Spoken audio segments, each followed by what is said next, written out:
Welcome to She Makes It Work with Gabby and Abi. Today we're talking about the 7 mistakes at work that are holding you back.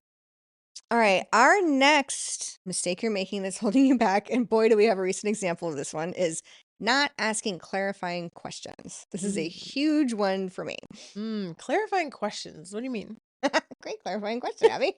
So, clarifying questions can be somebody comes to you. Let's say you're a freelancer or just whatever role you're in. Somebody comes to you and wants something, has an idea, and you are going to do that thing. Clarifying questions would be asking them information that you need in order to be successful at the thing you're doing. So, if they want you to build something, it's asking them around specs, it's asking questions to draw them out. If it's your boss coming to you asking for a presentation, it's finding out when do you need this by, but also what is the content, what is the purpose of this presentation, how do I know it's successful? Who's the audience? Who's the audience? What's your intention behind it? What kind of voice do you want in the presentation?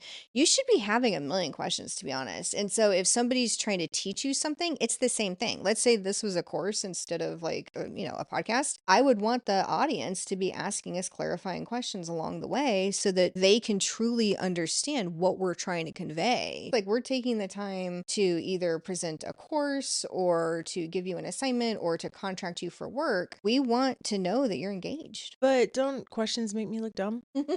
No, they do not. And normally, if you think your question is going to make you look dumb, it's so important to remember two things. One, somebody else has that same question. And I tell people that all the time. And in consulting, we actually have this thing where the consultant should be the person asking the dumb question in the room because honestly, like, especially in 20-person meetings, 3 people know what's going on. I mean, honestly, right? And so someone needs to ask those questions. I would say that the only caveat to that is asking context appropriate questions, which we'll definitely get into later because some people ask things that are maybe not meant for that meeting. But if somebody's talking to you about a specific topic and you're asking them questions about that topic because you need to go implement the thing they're telling you about, ask your questions. They're not dumb. Do you need to do it to be successful? Then it's not a dumb question. Yeah. One of the things I always say is it's better to ask a potentially bad question than to create a bad product.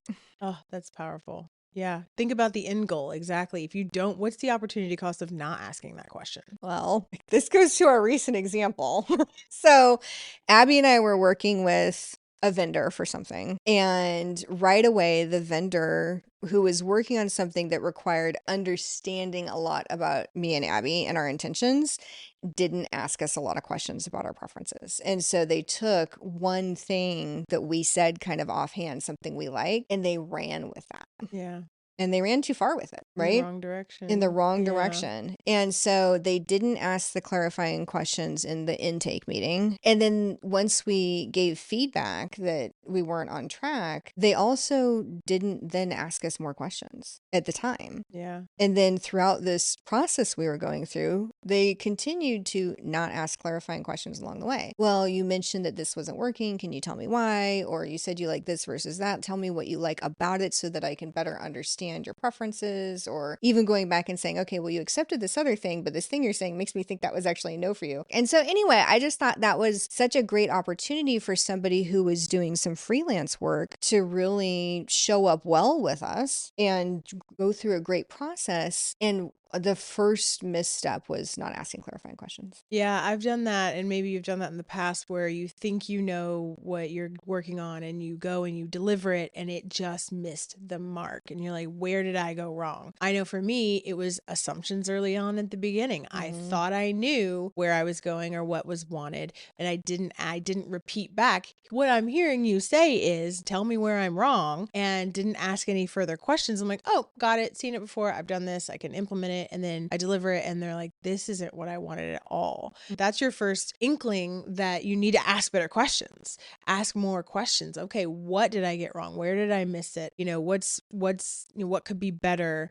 And as you're gathering information, think about implementing what they're telling you, because that will immediately give you more questions. I know for me, if I'm like, okay, I'm doing X, Y, and Z. Okay, I'm thinking about doing X, Y, and Z. Oh, I'm going to need to know, hey, what about, where do we want to put it? In what order we want to put this? Like, what other questions? How is this being used? Again, going back, who's the audience? Who's my user? All of those questions, really understanding, where you're coming from and where you're users are coming from. And if you think you know and you don't clarify, you're setting yourself up for potential risk. Yeah, and we'll talk a lot in our shows and episodes about the danger of assumptions, but that one, the you think you know but you don't, is hard. It is hard because it does happen where you think you're understanding something, but in the consulting world, one of the first things we teach consultants is confirm for understanding. So restate for understanding. So if a consultant hears some, and we say this to the most junior of consultants, but that's something that people need to carry through the entire time, is restate for understanding and for clarity. So I thought I heard you say this. Did you mean this? Or first confirm that you heard it right, and then also just dig deeper. What do you need to know about that user? So it's though you think you know, and in the project world, a lot of times we call it trust but verify. And I think the same thing is true where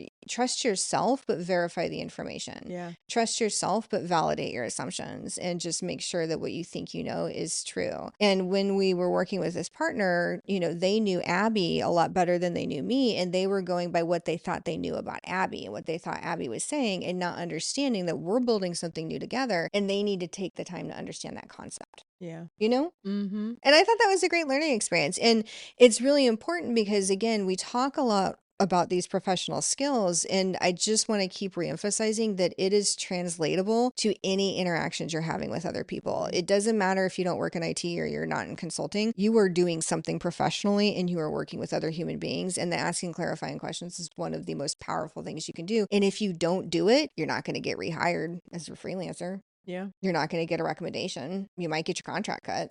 Yeah. And the same thing's true in every context. Like, it scales to whatever context you're working in. Definitely. If you think you know, trust but verify. I learned that one the hard way. I think we all have. I've definitely been like, wow, what an opportunity to do it better next time. Number 6 of mistakes you're making at work that are holding you back are not managing yourself. Not managing yourself. So how am I supposed to manage myself? Don't I have a manager? Your manager's job is not to tactically manage you. And especially, this is something that was very clear when we transitioned to the consulting world, which is they call it people leader instead of manager. And I really like that concept because it really shows that they're not there to manage your work for you.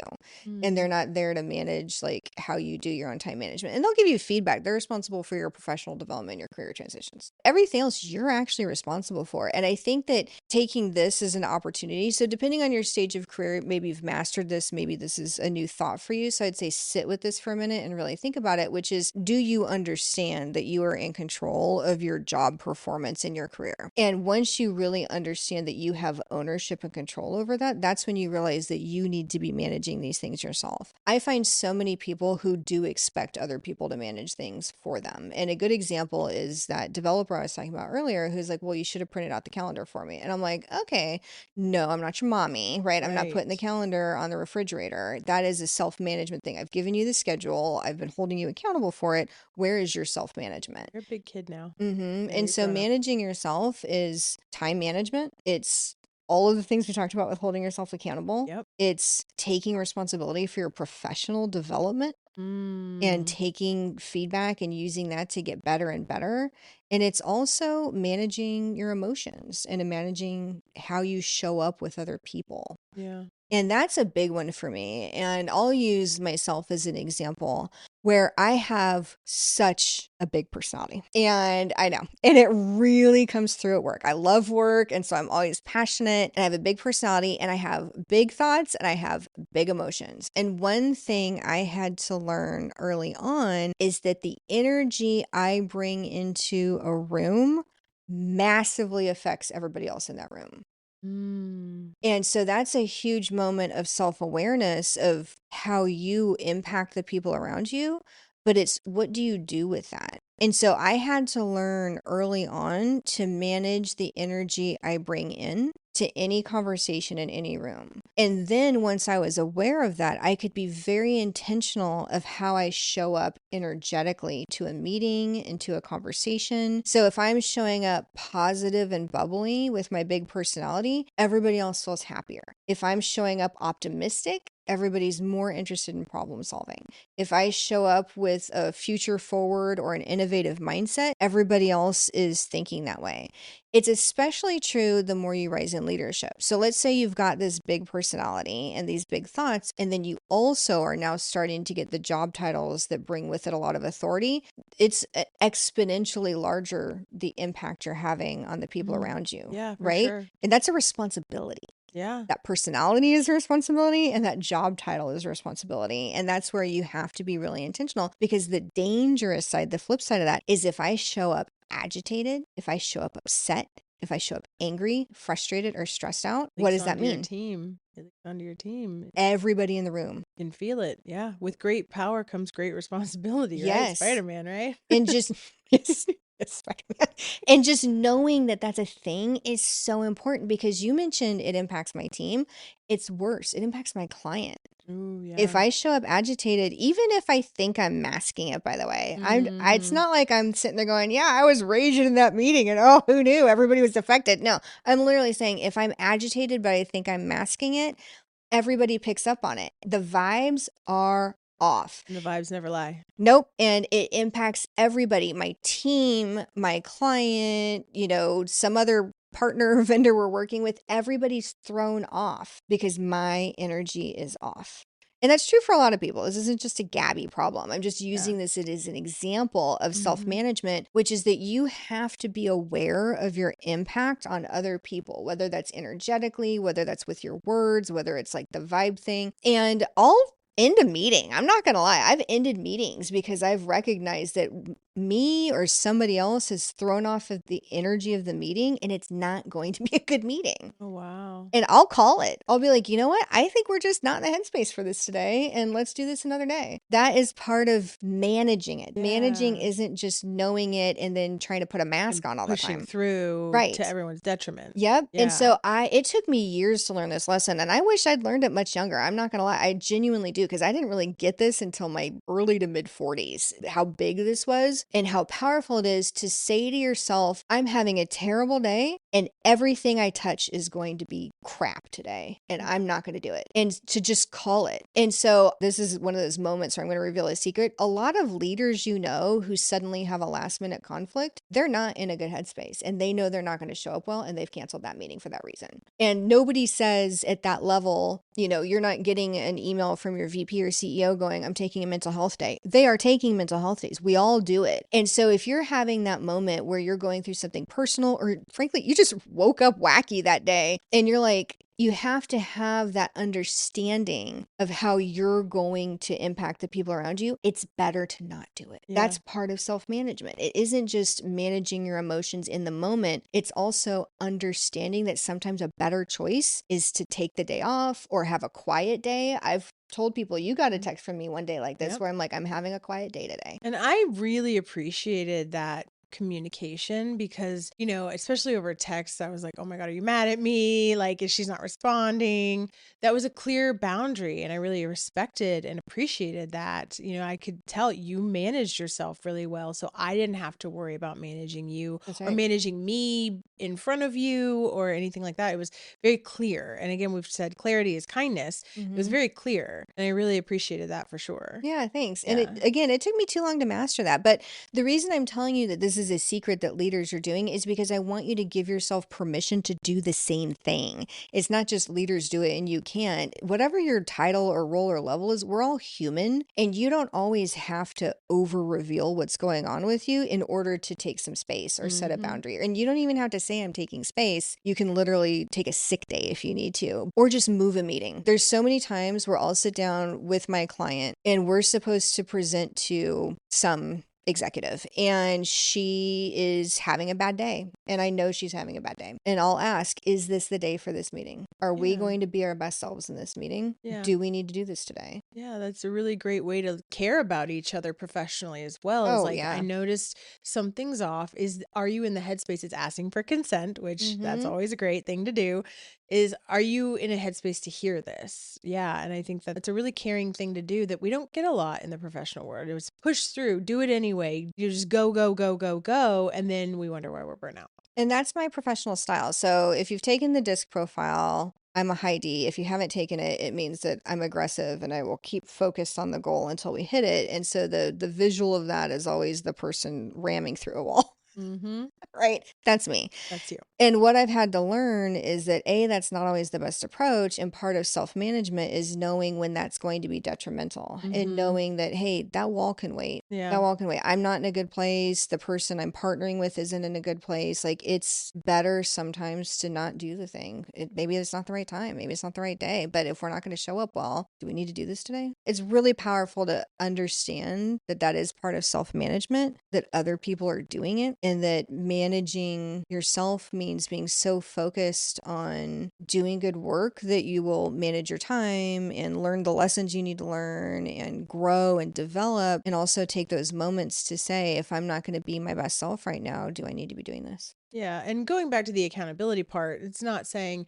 oh, I don't want to do this, so I'm going to cancel the whole day. That's not what we're saying. There's other things that you can use besides canceling a day of like breath work and, centering, meditation, and all of those things can and should be used. But I think to your point is like, if those things aren't working for you and you're just in a funk and you're not in a headspace to deal, then honoring that.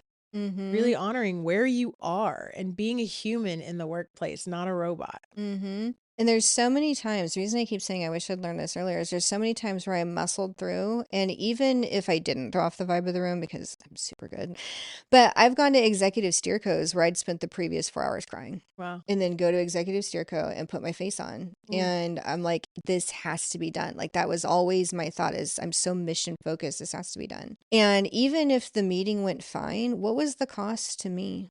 As a human, what was my own human personal cost, and was it worth it? When honestly, did it matter that Steerco was Tuesday instead of Wednesday? No. I mean, yes, these executives are hard to schedule. Don't get it twisted, but you have to ask yourself that and just kind of look back and say, I kept thinking that that was winning. Was it? And I think that goes back to it's not always what you do, it's why you do it. Because sometimes, yes, you're going to have to push through. But taking the time to ask yourself, can I? Then it turns it into a choice. I can, but I'm choosing to because of other reasons. I'm choosing to move forward. And so you don't feel like you have to, which leads to more burnout. When it becomes a choice, it becomes powerful and you're making that choice. I can't or I won't move it for a certain reason. We need to push through, but I know that I'm doing it and it's being intentional about doing so. Yep, because, maybe you decide it'll be worse for me later if I don't do it now. Right. But again, you're in control. You're empowering yourself. You're not a victim. You still manage me. You're still managing. You're managing yourself. Mm-hmm. So yeah, I think this one's really, really powerful. And, given the examples we've given, I think it's really clear how this can truly hold you back.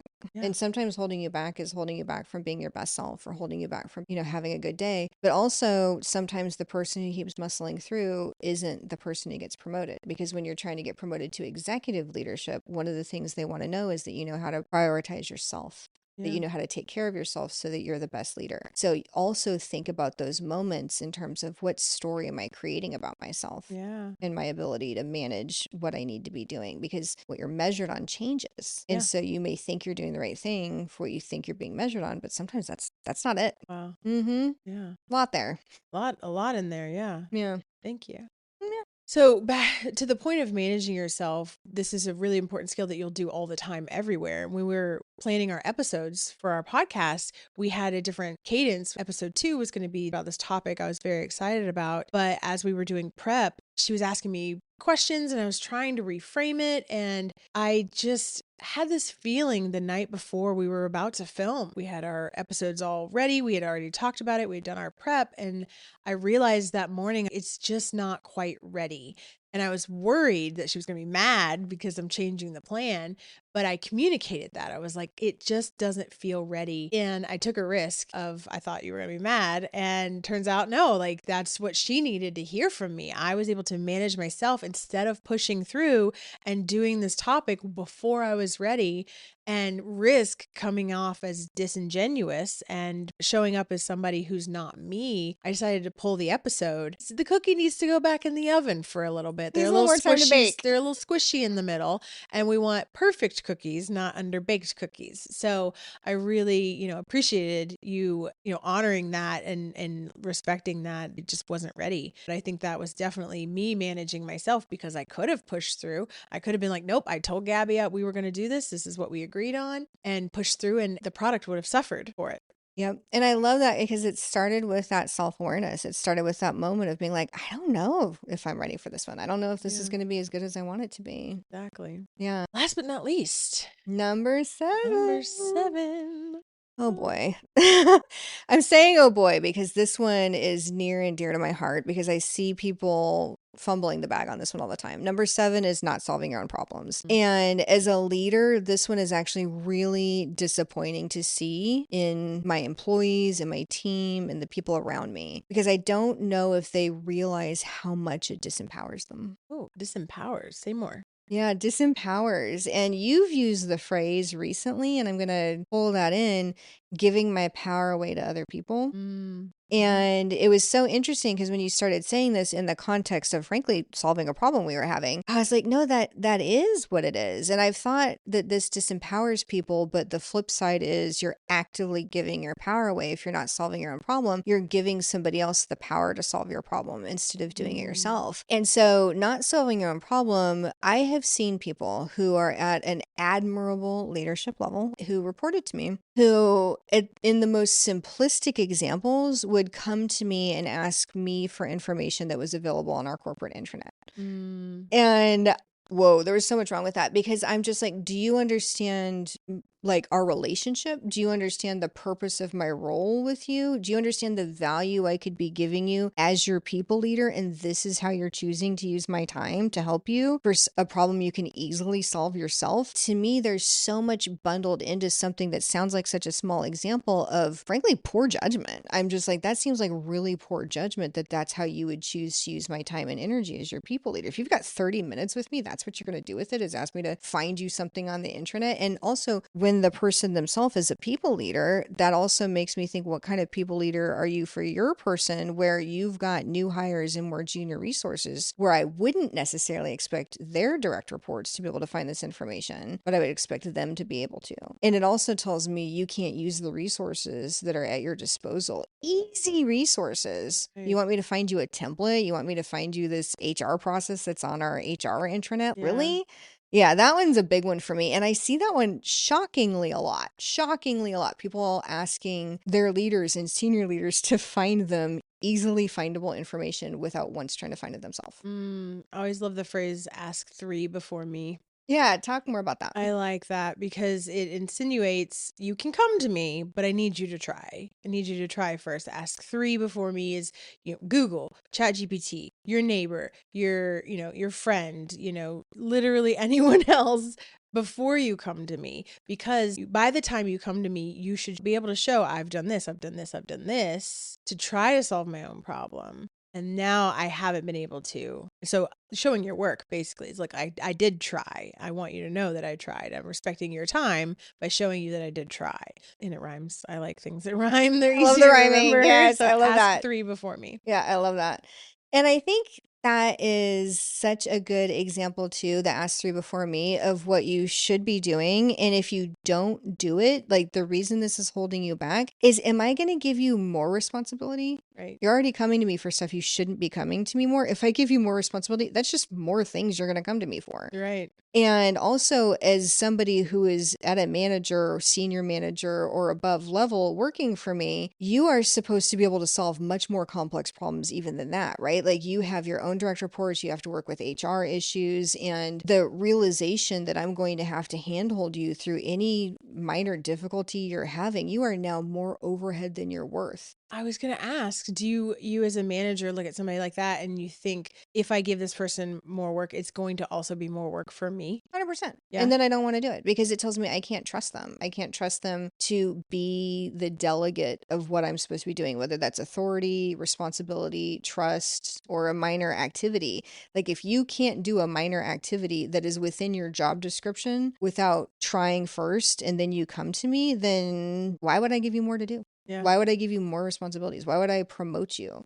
And again, I'm going to go back to it. Also makes me question, are you at the right level? Mm. Because you are supposed to be able to solve more and more complex problems at the manager, senior manager, and director level. And if you can't, like, why are you there? Yeah. And that is really, unfortunately, and especially in this economy and in this job situation, Yeah. if you have a, traditional office job, you don't want people around you questioning why you're there. This is not the time for that. Yeah. That's a great point. I mean, that is bad. And it's not even that I would make some sort of decision like that, but the stories I tell about you to people who make that kind of In the decision rooms you're not in in. the rooms you're not in, Yeah. they matter because people are constantly evaluating it. And I'm just going to say, when it comes to the layoffs that are going on, when it comes to that, you would be shocked at the things that count against you.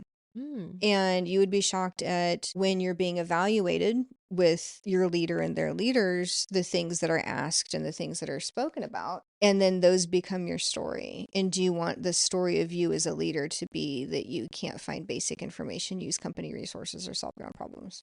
Mm. And that's at a leadership level. When we're talking about an individual contributor level, we want you to learn those problem solving skills, whether that's a project that you're on, overcoming a technical difficulty. There's so many different ways that this shows up. But in terms of you being a truly contributing component to the team, that means that you do need to lean into the problem solving. And if you find yourself wanting to outsource your power or Mm. outsource what you want done, you need to ask yourself, how can I empower myself more to do this? Yeah. Take ownership. Take ownership and take control and all of these things. Like, my big fundamental message for people is take control of your career. And the 7 mistakes that are holding you back, these are a great starting point to asking yourself, are there certain ways in which I am not taking control of my career, or I'm not showing that I am? Am I not showing up the way I want to because I'm doing one or more of these behaviors? So again, to our listeners, I would challenge you, go back through the list and ask yourself, genuinely ask yourself, are you being perceived this way? Whether or not you think you're doing this, do you think somebody else thinks you're doing one of these mistakes? And then lean in, leverage your network, ask for feedback, be open to that feedback. Yeah. I love that you mentioned, go back through this list. We actually have a list. It's in the show notes below. You can download it directly from our website. The 7 mistakes you make that are holding you back. Great. Thank you so much, Abby. And thank you so much to our audience for joining us today for She Makes It Work. As Abby mentioned, that we've got a link to download a little cheat sheet on the 7 mistakes that are holding you back at work. And also a little pro tip to address each of them is included in that downloadable. And if you like this episode, please like and subscribe for more. And if you want us to go deeper on any of these topics and you happen to be a YouTube viewer, please leave a comment because we would love to know which of these things you'd like to hear more about. Yeah. Thank you so much, everybody. Okay, bye.